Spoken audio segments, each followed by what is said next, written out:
아침을 뉴스로 깨웁니다. YTN 라디오 김호성의 출발 새아침. 여러분 안녕하십니까? 출발 새아침 김호성입니다. 지난 2000년 고령화 사회로 진입했던 우리나라가 17년 만에 고령 사회로 들어섰습니다. 통계청 발표입니다. 100살이 넘은 어르신들이 4,000명에 육박하고 있습니다. 노인들에게 지난 생애에서 가장 선명한 기억이 무엇이냐고 물었을 때 15세에서 30세 사이의 기억을 꼽는 경우가 가장 많다고 합니다. 심리학자들은 이를 회고절정이라고 합니다. 작가 클라우디아 해먼드는 어떻게 시간을 지배할 것인가 하는 저서를 통해서요.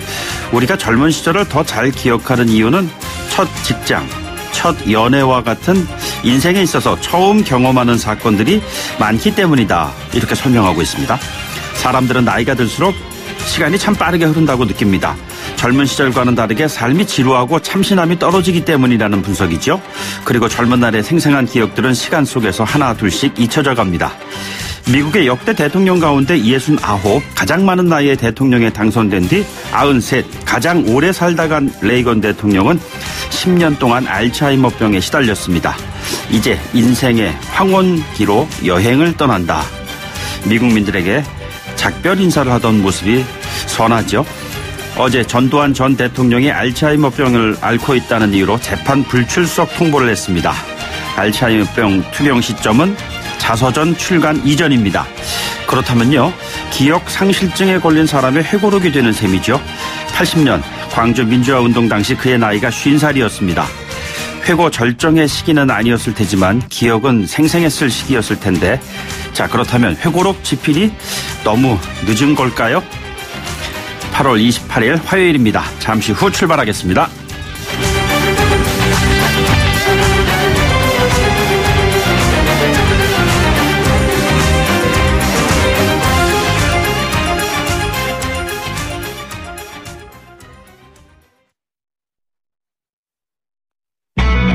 YTN 라디오 김호성의 출발 새아침.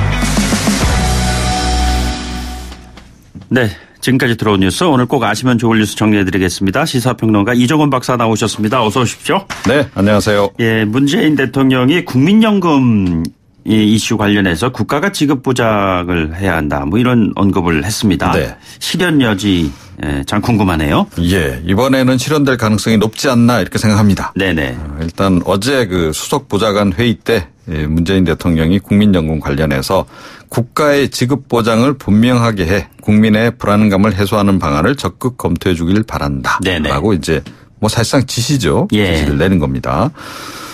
지금 17대 국회에서 그 당시 열린우리당 장복심 유시민 의원이 국민연금 지급을 법적으로 명문화하자. 네네. 이런 법안을 이제 발의를 했고, 그 이후 뭐 계속 18, 19, 20대 관련 법안이 계속 제출은 됐습니다. 예. 그리고 2013년 4월 달에는 여야가 이 부분에 대해서 실제로 합의까지 했고, 네네. 법안까지 만들어서 최종적으로 법사위에 보냈는데 그때 기획재정부가 제동을 겁니다. 예. 국가의 재정적 어려움이 커질 수 있다. 그래서 그때 이제 무산이 됐거든요. 네네네. 당시에 이제 새누리당이 이제 기재부에 이제 손을 들어주면서 이제 이렇게 무산이 돼버린 그런 그 상황인데, 네. 다만 이제 국가에 대한 책임을 이제 강화한다, 이런 내용만 지금 포함이 돼 있는 그런 그 상황입니다. 어찌됐건 이번 경우에는 대통령의 의지가 좀 강한 것으로 보여서 지금 보수 야당들만 동의를 해주면 예. 처리가 되지 않을까 이렇게 지금 여겨지는데, 다음 달에 국민연금 종합운영계획이 지금 만들어질 예정이거든요. 네네. 확정이 돼서 이제 10월 달에 국회에서 이제 보고가 이루어질 것으로 이렇게 지금 예상이 되는데, 실제로 그 정부 자문위원회인 제도발전위는 명문화하지 않는 현행 유지가 합리적이고 바람직하다라고 결론을 최근 내리긴 했습니다. 예, 예. 그런데 뭐 대통령의 의지가 이제 이렇다 보니 역시 이번에는 좀 반영이 될 것 같은 그런 생각이 드는데, 네네. 모르겠습니다. 이번에 정부 쪽에서, 특히 기재부 쪽에서는 어떤 반응을 내놓을지 네. 지켜봐야 할 것 같습니다. 자, 이게 결국에는 국가가 지급 보장한다는 것은 국민의 세금을 통해서 할 거 아니에요? 네. 근데 사실 이것도 굉장히 약간 모순적이죠. 네. 그러니까 국민연금 뭘 도입한다는 것 자체가 사실은 예, 예. 그러니까 연금도 나중에 받을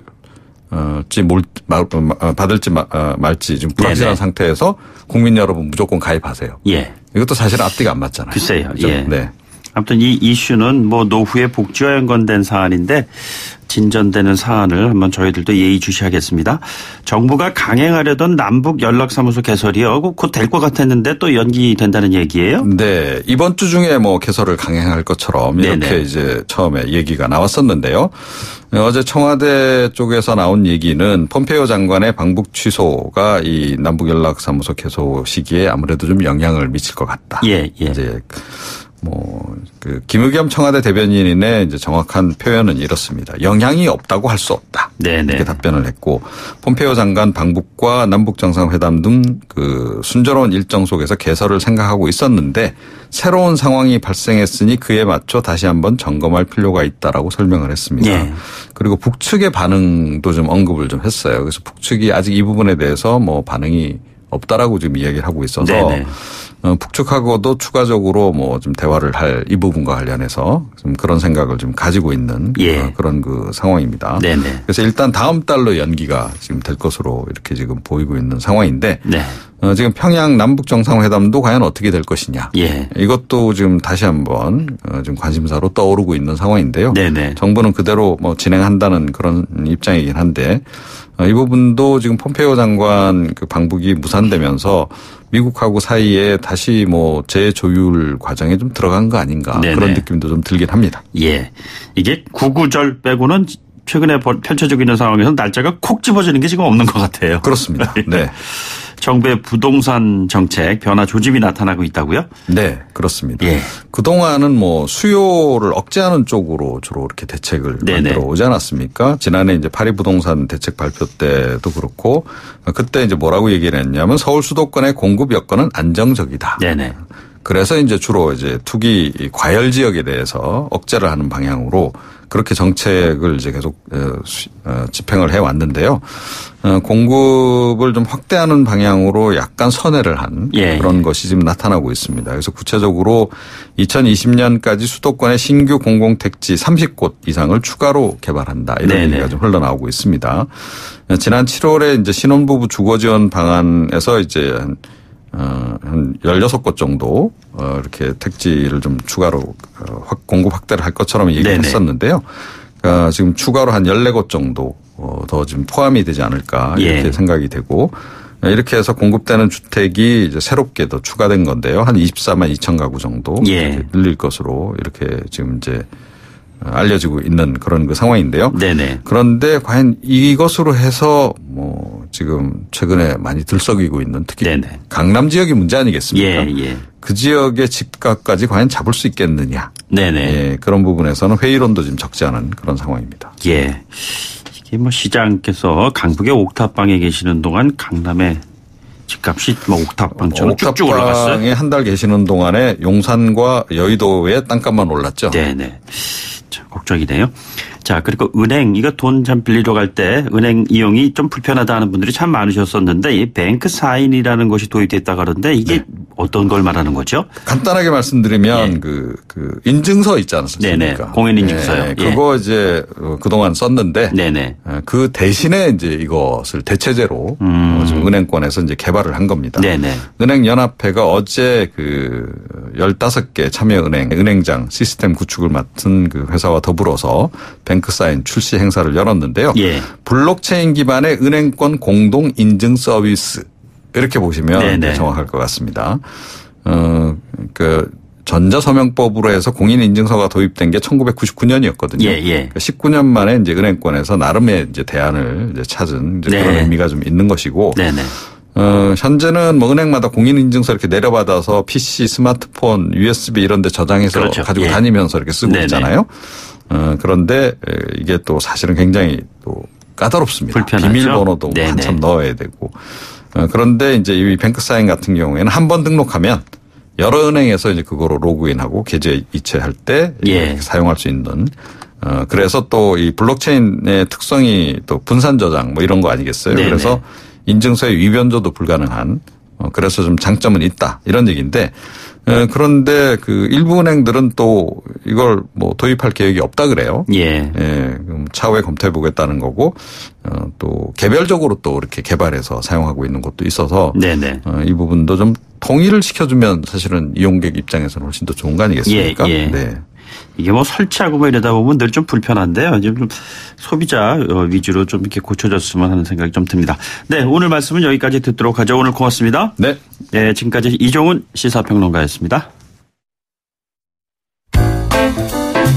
여러분은 지금 FM 94.5MHz로 방송되고 있는 YTN 라디오 김호성의 출발 새 아침을 듣고 계십니다.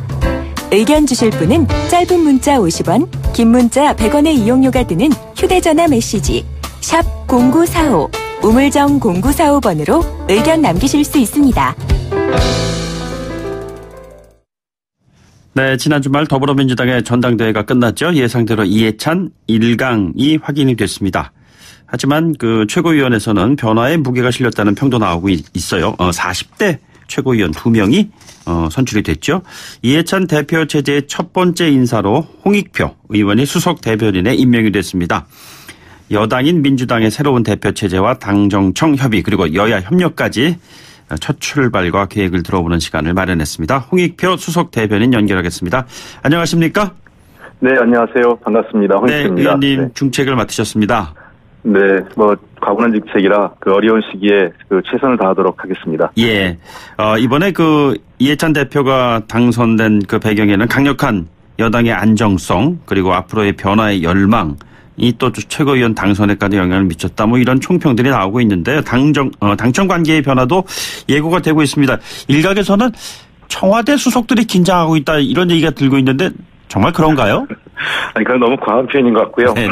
기본적으로 청와대 수석들은 대통령을 보좌하는 업무이기 때문에 예. 당대표가 어떤 분이 되든 자기 본연의 임무에 최선을 다하고 있다고 저는 생각을 합니다. 네네. 다만 그 이해찬 새로운 대표 체제에서 당원과 지지자들 그리고 국민들이 요구하는 것은 지금 현재 최근에 어떤 경제 문제의 어려움, 또 남북 관계나 비핵화의 지연 등을 통해서, 그 대통령 지지율도 조금 다소 그 하향세고, 그다음에 당의 지지율도 좀 하락하고 있지 않습니까? 네네. 그런 여러 가지 안팎의 어려움을 좀 더 강력한 리더십을 통해서, 그리고 당이 어려울수록 분열하지 않고 하나된 모습으로 단합해서 나아갈 수 있는 그러한 리더십을 요구한 것이 이번 이해찬 당대표 당선으로 이어진 것 아닌가 생각합니다. 예.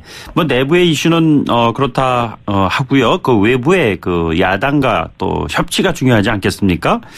네. 이 협치가 중요한 시점에서 대표의 이미지가 좀 강성이다. 뭐 이런 식의 또 분석들도 있고요. 자, 앞으로 야당과의 소통을 어떠한 방식으로 펼쳐져 나갈 것으로 예상을 하시는지요? 예. 사실 이해찬 그 대표에 대한 그 외부의 이미지가 약간 좀 강하다. 심지어 버럭 총리 옛날 과거 총리 시절에 이런 그 우려까지 하시는 분도 계신데, 사실 제가 19대 국회에서 저는 이해찬 대표님을 처음 만났습니다. 국회의원이 되면서요. 근데 그때 저희가 받은 이미지는 매우 이제 이 정치권의 선배 의원으로서 매우 온화하고 여러 사람들을 두루두루 챙겨주는 그런 역할을 하셨습니다. 이번에도 당대표 취임하시자마자 제일 먼저 야당의 당대표, 원내대표들을 직접 찾아다니면서 다 인사를 하셨고, 그 과정에서 야당과의 협치에 최선을 다하겠다는 말씀을 하셨습니다. 특히 이 경선 과정에서도 밝히신 바와 같이 5당 당대표 회담을 제안을 했고, 상당수 야당에서는 매우 긍정적인 반응을 보인 것으로 저희들은 평가하고 있습니다. 예. 일각에서는 더불어민주당 지도부를 보면 비주류가 사라지고요. 친문 색채가 뚜렷해졌다. 이런 이야기 나옵니다. 그렇게 생각하시는지요?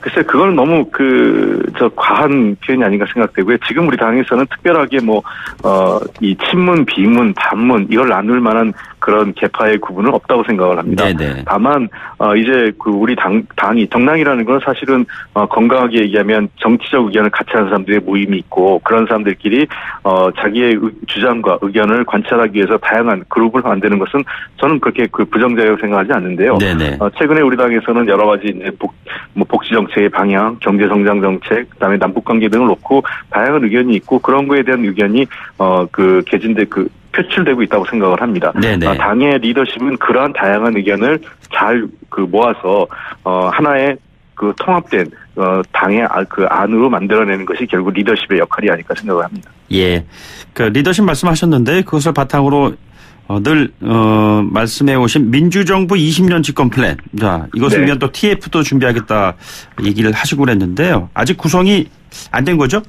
예, 아직은 안 됐습니다. 네네. 다만 그 민주정부 20년 그 TF라는 것이 마치 이제 뭐 장기 집권 이렇게 또 오해를 하시는 분이 있는데요. 네네. 그것은 일종의 그 우리가 좀 더 그 오래된 그러니까 올해 그 장기적으로 어떤 집권 계획을 세워서 국민들에게 그 평가받고 그다음에 재심을 받겠다는 그런 의지의 표현이고, 그를 통해서 그 20년 정부라는 목표를 갖고 중장기적으로 현재 인물뿐만 아니라 미래 세대까지 같이 성장하는 그러한 토대를 만들겠다는 것이 그 20년 집권 TF 플랜입니다. 자, 이 TF가 구성되면 어쨌든 장이 선정이 돼야 되지 않겠습니까? 뭐 TFT에서 팀장 누군가가 맡아야 될 텐데요. 네. 누가 맡게 되는 거죠? 아직까지는 거기까지는 정해지지 않았습니다. 그래서 뭐 그 당대표께서 이번에 새로 선출된 최고위원들과 같이 상의하면서 네네. 아마 그 당에서 그러한 역할을 하실 분을 적절하게 선정하지 않으실까 생각합니다. 그러니까 예를 들자면은 그 전당대회에서 후보군으로 뛰었던 분들 가운데 한 분이 될 수도 있겠군요.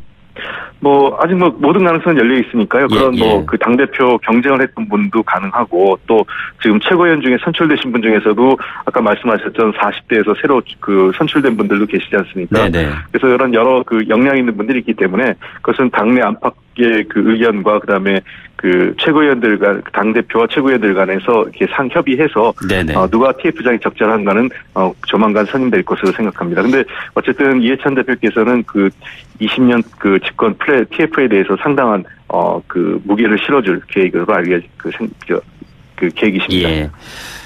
정책 관련해서 좀 질문을 드리겠습니다. 소득주도 성장이 최근 경제에 굉장히 화두로 떠오르고 있습니다. 야당은 많은 이견을 보이고 있는 것 같습니다. 최근엔 무대법 발언까지 나오고 그랬습니다. 폐기를 해야 된다, 이런 야당 주장 어떻게 생각하고 계십니까? 제가 사실 그 수석 대변인 전에 그 지난 추미애 대표 시절에 정책위 수석 부의장을 맡고 있으면서 이 정책 전반에 대해서 봤고요. 소득주도 성장이 나온 배경을 좀 봐야 될 것 같습니다. 예. 우리 경제의 원인이 진짜 무언가? 우리 경제의 원인은 많은 분들은 저성장, 저출산 이렇게 얘기를 하십니다. 네네. 그러나 이것은 나타나는 현상적인 이유고 더 본질적인 그로 인해서 지난 10수년간 지금 심화된 양극화와 불평등이라고 생각을 합니다. 예. 잘 아시는 것처럼 스티글리츠 교수가 얘기한 불평등의 대가라는 책이 있었습니다. 한국 사회는 지금 불평등의 대가로 인해서 성장 기반이 약화되고 그다음에 저출산 문제도 영향을 주고 있고, 그것이 사회적 통합까지도 부정적 영향을 주고 있기 때문에 소득주도 성장은 그런 양극화를 해소하면서 성장 기반을 장기적으로 확충해가는 거기 때문에 지금 당장 어떤 과거 낙수 효과라든지 또는 대기업 위주의 불균형 성장 시절에서 경제 패러다임이 전환 과정에서 다소 저희가 어려움을 겪고 있는 건 사실입니다. 그래서 정책이 좀 더 장기적 관점에서 정책을 우리가 살펴봐야 되는 거고요. 다만 정부는 기본 정책 방향을 유지하되 지금 현상에서 표출되고 있는 일부 문제점을 보완하고 정책을 조정하는데 최선을 다할 계획입니다. 불평등의 대가라는 말씀하셨는데요. 자, 그렇다면 이 불평등의 원인은 현 정부가 아니라 전 정부에서 비롯됐다고 보시는 건가요? 꼭 저는 과거 정부만의 탓을 하고 싶지는 않습니다. 이것이 잘 아시는 것처럼 지난 70년대 중후반 소위 신자유주의 정책이 전 세계적으로, 그러니까 예를 들면 영국에서는 대처 정부, 미국의 레이건 정부 이후에 계속 확산되었고, 한국은 지난 98년 IMF 경제 위기를 직격탄을 맞은 이후에 이러한 신자유주의적 경제 색채가 점점점 강화됐습니다.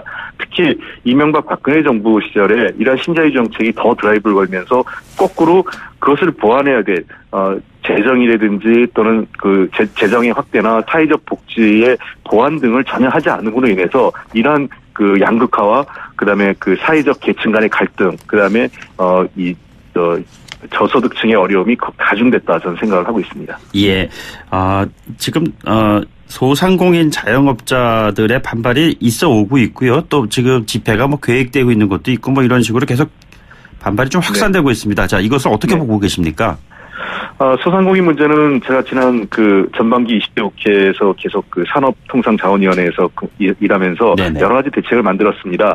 소상공인들의 어려움이 직접적 그 여러 가지 원인이 있는 것을 저도 잘 알고 있고 이분들의 어려움 해소에 최선을 다하고 있습니다. 네네. 정부는 이와 관련해서 이미 여러 가지 그 최저임금으로 인한 지출이 늘어나는 그것의 이상으로 이런 세제 혜택과 카드 수수료 그 제로페이 등을 통해서 다양한 대책을 저희가 보완책을 마련을 했습니다. 네네. 그러나 지금 사실 소상공인의 문제는 보다 근원적으로 보면 현재 우리나라 자영업자 비율이 OECD 평균이 한 15%인데 한 26% 가까이 되고 있습니다. 예. 매우 높은 그러니까 한 집 걸로 치킨집, 한 집 걸로 김밥집 이런 얘기가 나오지 않습니까? 네네. 그런 원인이 있고 두 번째는 제가 그 20대 국회 오자마자 제일 먼저 1호 법안이 상가 임대차 보호법으로 10년간 그 계약갱신할 수 있는 권한을 부여하자고 했음에도 불구하고 야당의 반발로 인해서 아직까지 그 법이 통과 안 되는데 네네. 그 장사가 잘 돼도 쫓겨나고 장사가 안 되면 임대를 못 내서 쫓겨나는 게 지금 자영업자의 현실입니다. 그래서 네네. 이런 좀 더 안정적으로 그 경영 활동을 할 수 있는 최소한의 기간인 10년을 보장해 준다면 그리고 상가 임대료 상승을 일부 제한해서 네네. 공정한 그 시장의 질서를 만들어 나간다든지 또는 대기업의 골목시장 침투를 좀 더 보호할 수 있는 제도적 장치를 만들어 나간다면 저는 소상공인들이 지금보다 훨씬 더 나은 환경에서 경영 개선이 이루어질 것으로 저는 판단하고 있습니다.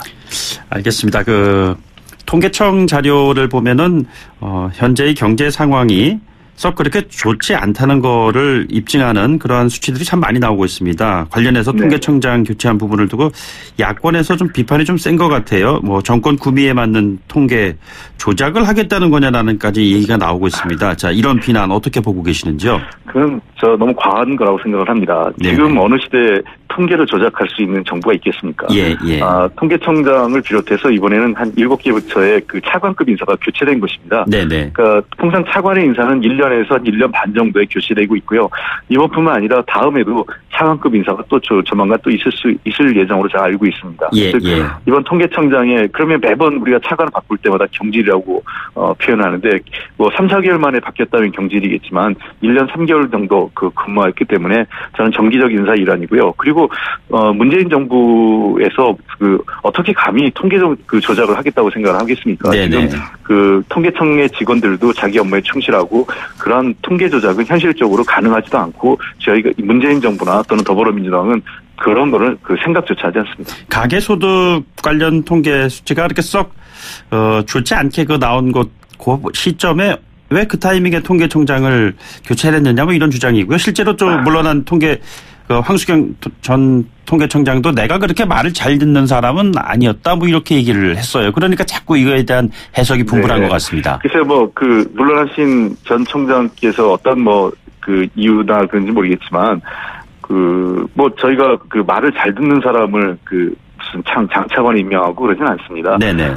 이번에 그 통계청장을 새로 임명한 데에는 어쨌든 그 통계에 나타난 바와 같이 가계소득이나 또는 그 가계소득에 들어간 양극화 문제 또 고용 문제에 대한 어려움이 있지 않습니까? 네네. 그래서 그 통계 그 청장으로 새로 임명된 분이 그런 분야에 상당히 전문가이기 때문에 예. 통계를 통해서 그런 정책적 대안을 우리가 마련하는데 도움이 줄 수 있도록 할 수 있는 분을 저는 선임했다고 생각을 합니다. 알겠습니다. 나중에 그 결과로서 저희는 그 국민들에게 저희들의 그 판단이 옳았다는 것을 꼭 보여드리겠습니다. 예, 마지막 질문 드리겠습니다. 의원께서는 남북 문제 분야 전문가로도 활동을 하셨는데요. 최근에 판문점선언 국회 비준 또 여야 의원들을 망라하는 동시에 함께하는 방북 이런 문제가 많이 지금 화제가 되고 있습니다. 앞으로 이런 문제들 어떻게 풀어나가실 작정이신지요?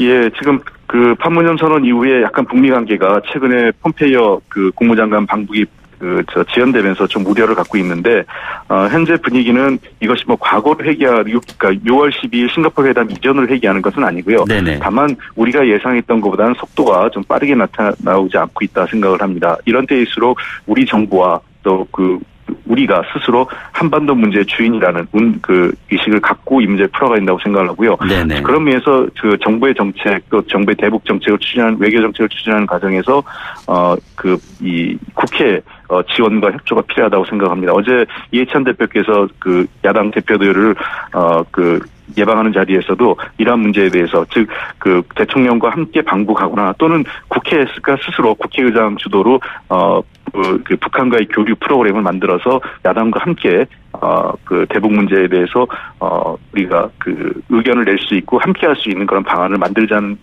논의가 충분히 이루어졌습니다. 야당 측에서도 이 분야에 대해서는 뭐 긍정적 반응을 보였기 때문에 저희들은 앞으로 그 충분히 협의를 통해서 국회의 역할을 좀 더 높여나가면서 그 대북 정책, 외교 정책에서는 그 여야 없이 그 국익 차원에서 함께하는 방안을 적극 추진하도록 하겠습니다. 알겠습니다. 수석 대변인 맡으셨으니까요. 앞으로 좀 자주 모시도록 하겠습니다. 오늘 말씀 고맙습니다. 네, 감사합니다. 네, 지금까지 더불어민주당의 홍익표 수석 대변인이었습니다. 1부 마치겠습니다. 2부에서 뵙죠.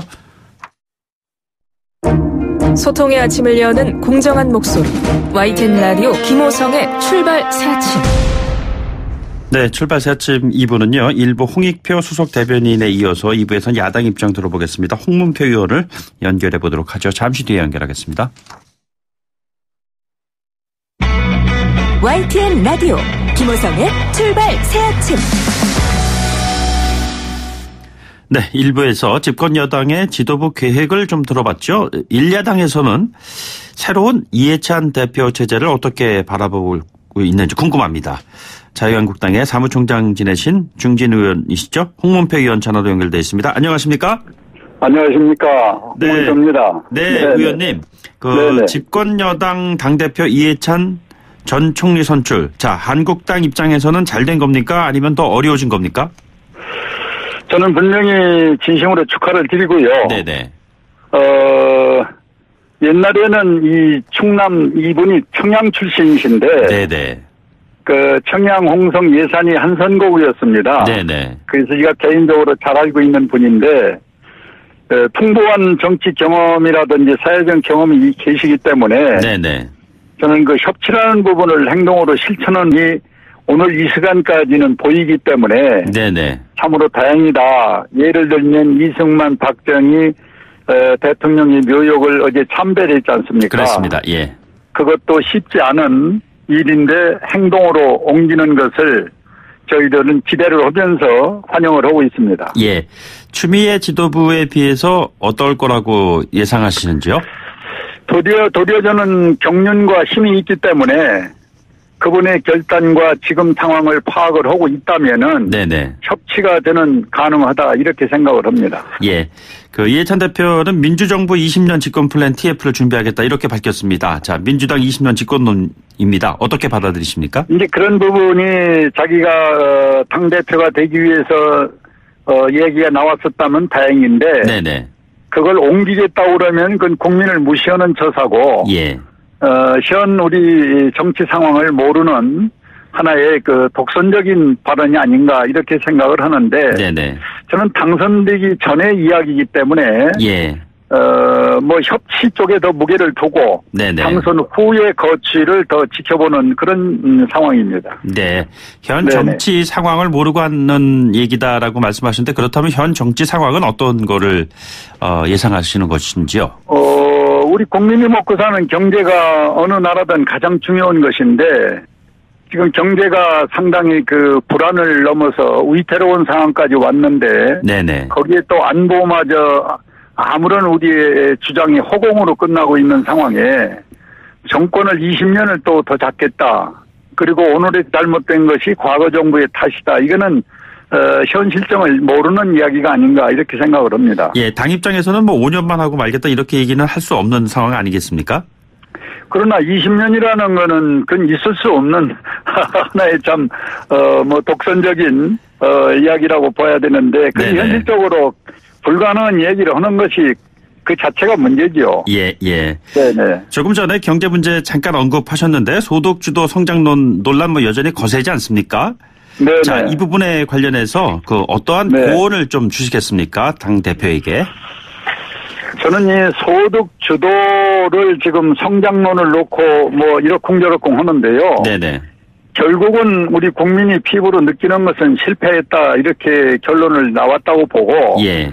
지금 또 답을 하고 있는 것이 참 너무 동떨어진 것인데 뭐 기다려달라. 네네. 그다음에 뭐 통계가 잘못된 것이다.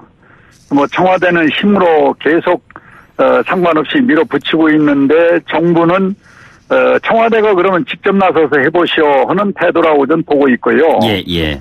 민주당은 청와대 눈치만 보고 있는 것이 현실이다. 네네. 그렇다면 우리 국민은 지금 고통이거든요. 네. 그리고 이제 이 국민의 분통이 저는 국민의 분노가 폭발 직전에 와 있는 것이 오늘의 경제 문제, 문재인 정부의 정치적인 총체적인 문제가 아닌가. 예.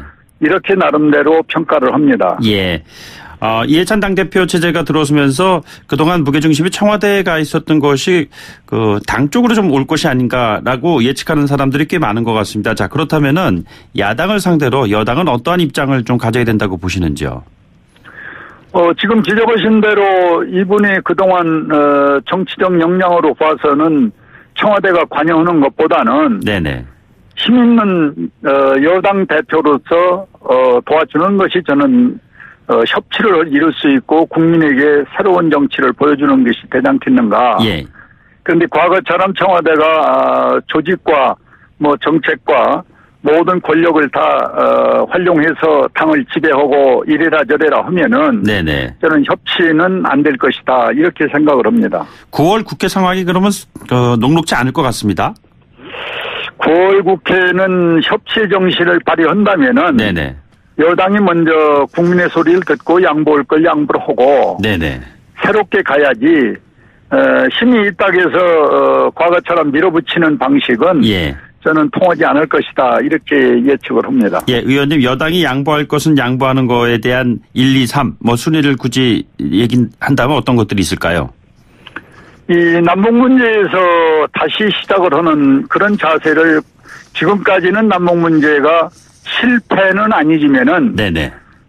지금 같은 스탠스는 어렵다. 예를 들면은 우리는 핵을 포기를 주장했는데 예. 지금 김정은 그 위원장은 지금 한반도 평화를 얘기하고 있거든요. 네네. 이거는 영 다른 겁니다. 예. 이 다른 걸 갖고 계속 이것을 끈을 놓지 않고 밀어가는 것은 국민에게 피로감만 주지 실질적으로 남북 관계가 성립되기가 어렵다. 네네. 두 번째는 지금 경제는 방금 지적한 대로 거의 실패에 뭐 직전에 와 있는데 네네. 이거를 뭐 기다리라든지 뭐 통계가 잘못된 이런 소위 용어를 써서 국민들에게 경제를 회복하는 것을 기대한다면은 예. 그거는 크게 잘못된 것이다라는 거고요. 네네. 그다음에 마지막으로는 지금 원전 같은 것은 저도 해외에서 이제 좀 듣는 뉴스가 있는데 네네.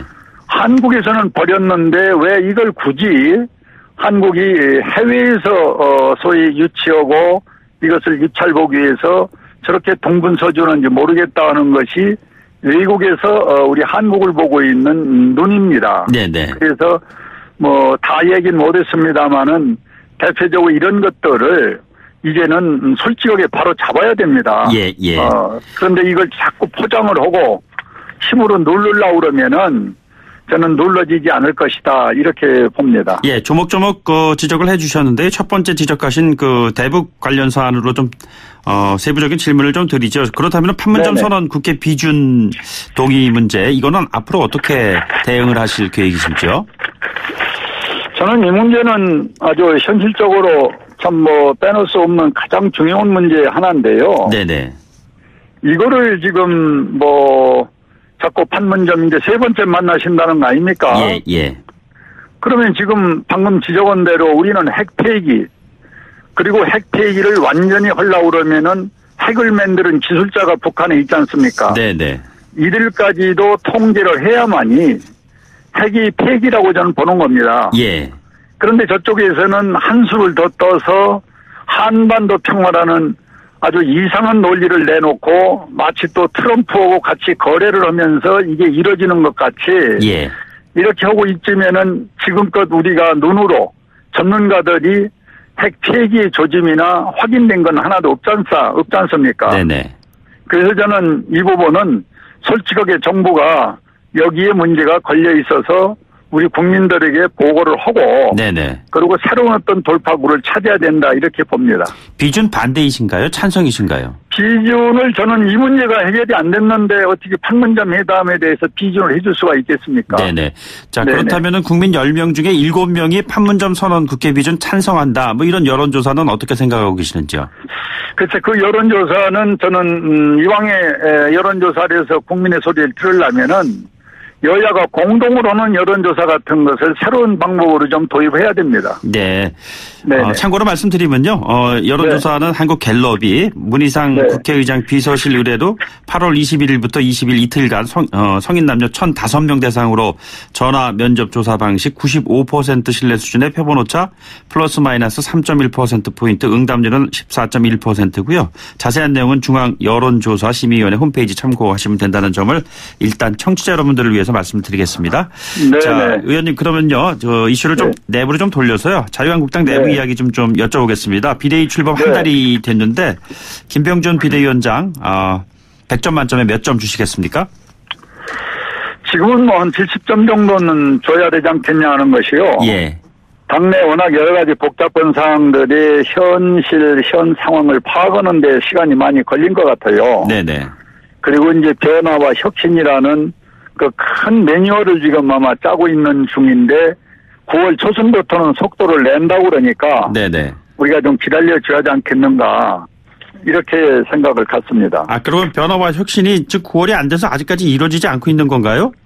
아니죠. 이제 매뉴얼을 그동안에 뭐 나름대로 아주 섬세하게 작성을 하는 것 같아요. 네네. 제가 얘기 듣기로는. 그렇다면은 9월부터는 이제 국민과 당원들에게 공개를 하고 이제 실천하는 그런 단계로 가는 것 같습니다. 인적 청산 문제 관련해서 전혀 이루어지지 않고 있다. 이런 지적이 있습니다. 어떻게 보십니까? 그런데 뭐 아시는 바와 같이 우리 그 대한민국의 정치나 또 민주주의 정치에서 사람부터 청산을 하고 그다음에 정책을 만드는 것은 맞지를 않습니다. 네. 정책과 제도와 이런 것을 먼저 국민과 당원들에게 공개를 하고 여기에 걸리는 사람은 누구고 용서 없이 결론을 맞이해주는 그런 지금 수순이 더 중요하다. 그래서 인적 청산은 요 제도 그리고 정책 요 문제 후에 수순이 와야 되지 않겠나 이렇게 생각을 갖습니다. 예. 김병준 위원장이 최근에 그 국가주의 얘기를 꺼내서 많은 그 이견들이 교차하는 그러한 상황이 있었습니다. 그런데 최근에는 또 김무성 의원이 공화주의라는 이야기를 좀 꺼냈습니다. 자, 이게 어떤 배경에서 나온 것이라고 보고 계시는지요? 글쎄, 김무성 의원의 공화주의는 제가 그분과 이 문제를 토의나 대화를 해보질 않아서 뭐라고 말씀 못 드리고요. 네네.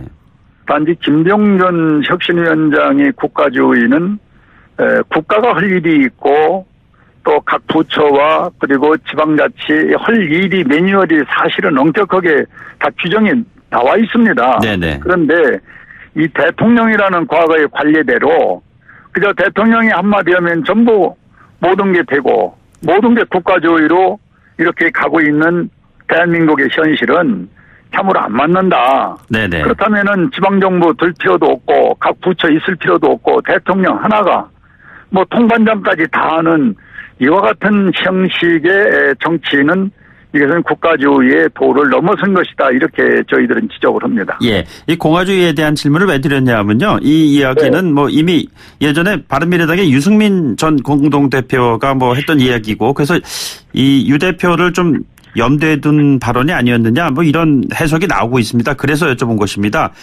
네, 그렇습니까? 정계 개편 네네. 관련된 이슈이거든요. 자, 이거 앞으로 네. 바른미래당과의 정계 개편 이런 부분들 어떻게 추진돼야 한다고 보고 계시는지요? 저는 현실적으로 좀 있는 얘기인지 모르겠습니다만은 네네. 문재인 정부의 독선과 독주를 막는 방법은 예. 국민의힘인데 국민들은 야당을 대통합하라는 것입니다. 예, 예. 그래서 그런 큰 어떤 우리가 목표 아래에서 한 발짝 한 발짝 양보하면서 네네. 대통합이 할 수 있는 가능성을 찾아서 그 일을 해내는 것이 우리가 문재인 정부의 독선과 독주 이것을 막는 길이 아닌가 네네. 이렇게 개인적으로 생각을 합니다. 예.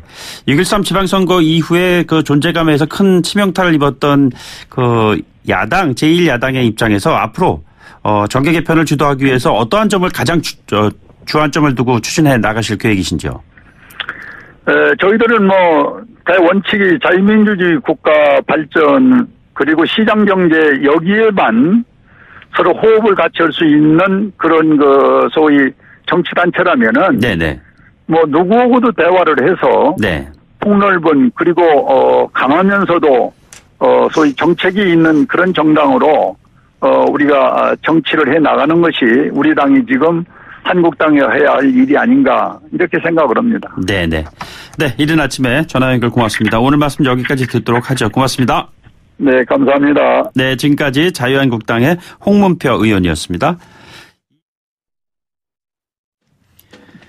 네, 때 아닌 전두환 전 대통령의 알츠하이머병 논란이 나오고 있습니다.